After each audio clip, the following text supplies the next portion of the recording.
Hi everyone, I'm Amelia, and this is the story of how I transformed from the perfect daughter-in-law to the woman my in-laws wish they'd never underestimated.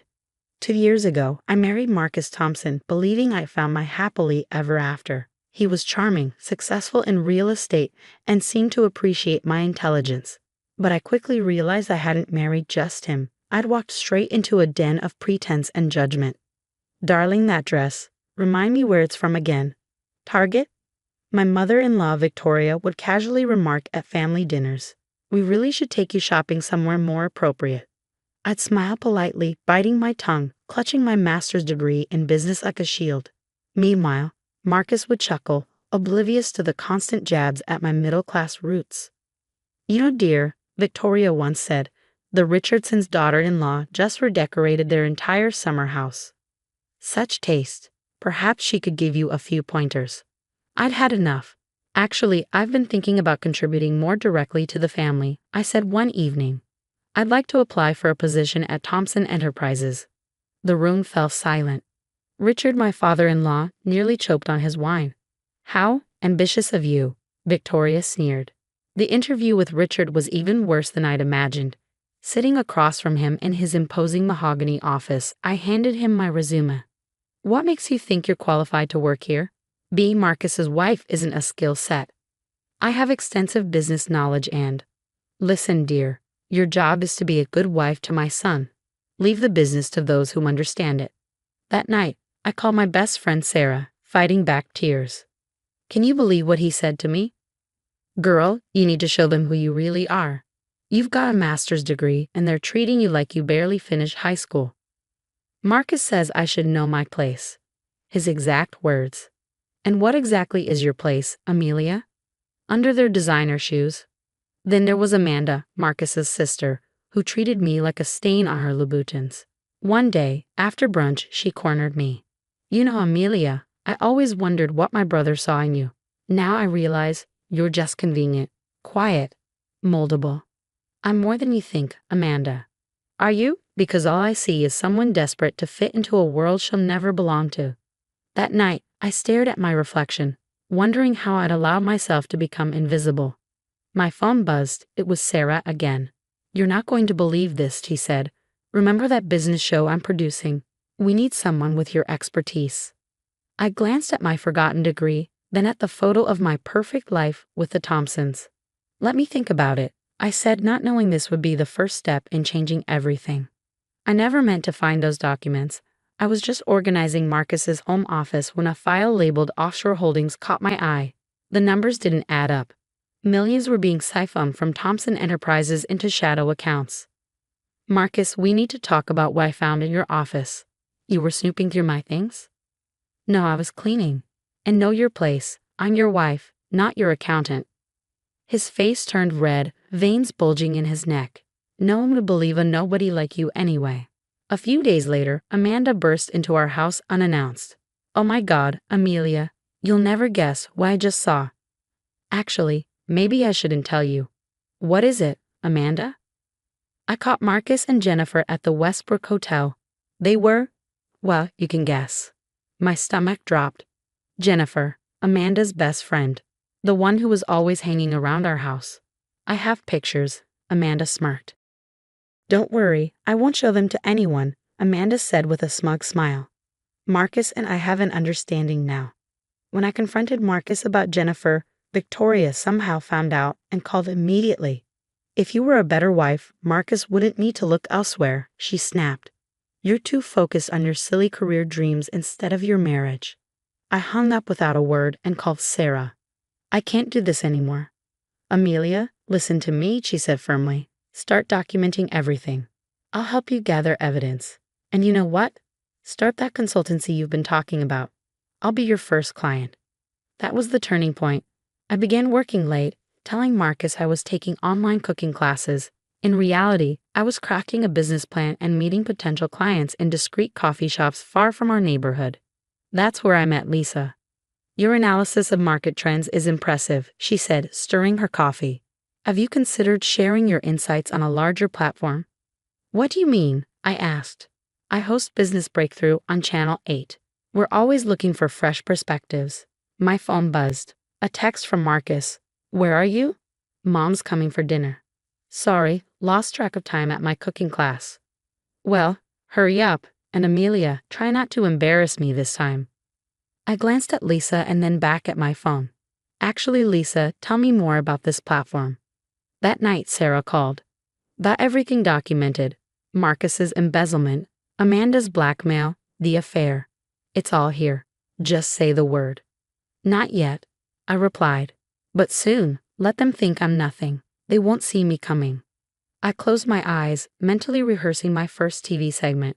Soon, everyone would know exactly who Amelia Thompson really was. The divorce papers landed on Marcus's desk like a bomb. His face shifted from confusion to rage. You ungrateful little. Save it. I cut him off. My lawyer has everything, the embezzlement, Jennifer, all of it. No one will believe you. You're nothing without me. An hour later, Victoria's screech echoed through my phone. How dare you embarrass our family? I'm calling everyone in the club committee. You'll never work in this city. I laughed. Go ahead, Victoria. I'm sure they'll be interested in hearing about Marcus's creative accounting. Meanwhile, my consultancy was thriving. After my first few TV appearances with Lisa, the calls started pouring in. Amelia, your segment on investment strategies was brilliant, Lisa said during a coffee break. We want you as our regular financial expert, primetime, twice a week. Marcus cornered me outside the lawyer's office. I'll destroy you. You'll leave this marriage with nothing. Like how you're destroying your father's company. Those offshore accounts must be getting heavy. His face went pale. Sarah was ecstatic. Amelia, we're doing a special. Women Breaking Barriers. You're our headline speaker. But the Thompsons weren't finished. Victoria crashed my biggest client meeting smirking. Did you know she worked as a waitress in college? Can you trust your finances to someone so common? The CEO smiled. Actually, Mrs. Thompson, I worked as a janitor while attending Harvard. Amelia's insights have already saved us millions. Then I found it buried deep in Thompson Enterprises' internal reports. Their empire was crumbling. During a chance elevator encounter with Richard, I couldn't resist. Your son's been bleeding you dry. Check account series XJ789. You're 6 months from bankruptcy. You're lying, he hissed. Like you lied about me being unqualified. Karma's interesting, isn't it? That night, Sarah called again. Remember that anonymous tip about corporate fraud? It's trending. Every network wants the story. I watched their perfect world unravel from my new penthouse office. Marcus's face dominated the news, not in a good way. You did this, his voicemail roared. I'll make you pay. I texted back, check tomorrow's business breakthrough. I'm doing a special on corporate fraud detection. You might learn something. A text from Amanda lit up my phone. You knew all along, didn't you?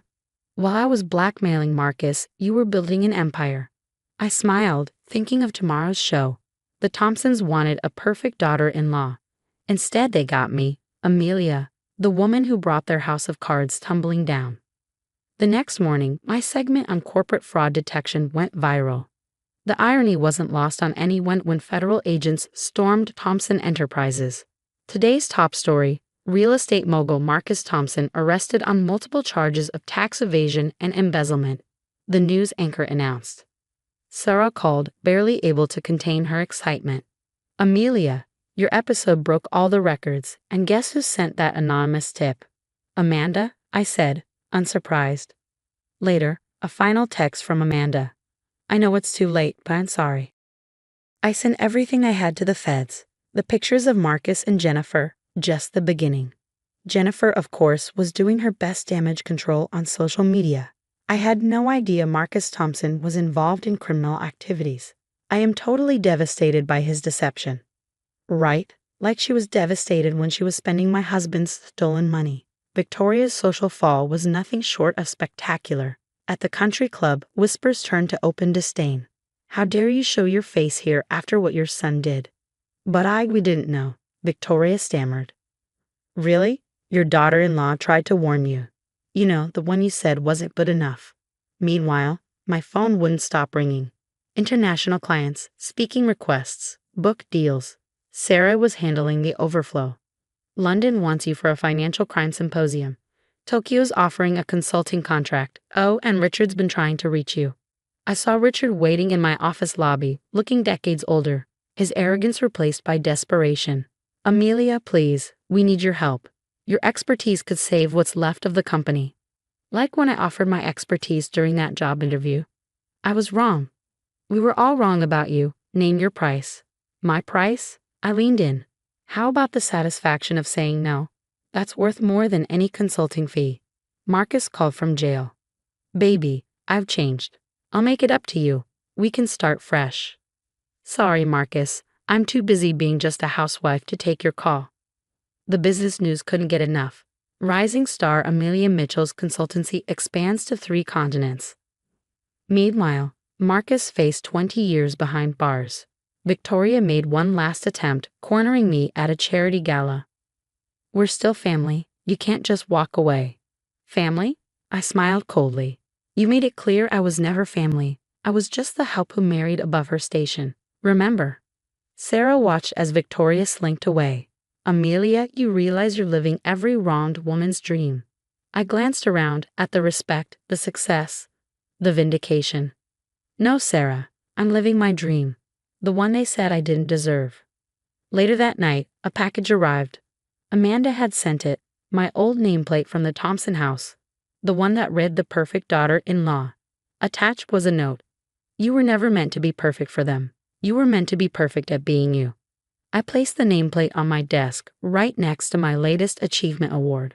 A reminder that the best revenge isn't just success. It's succeeding as yourself, especially when others insisted you should be somebody else. The final stroke of karma. Thompson Enterprises' remaining assets were auctioned off. The buyer, my consulting firm. Not because I wanted their business, but because now, every time they see that old company building, they'll see my name on it. And me, I'm just getting started. After all, they always said I needed to learn my place. Well, I found it, right at the top. What would you have done in my shoes?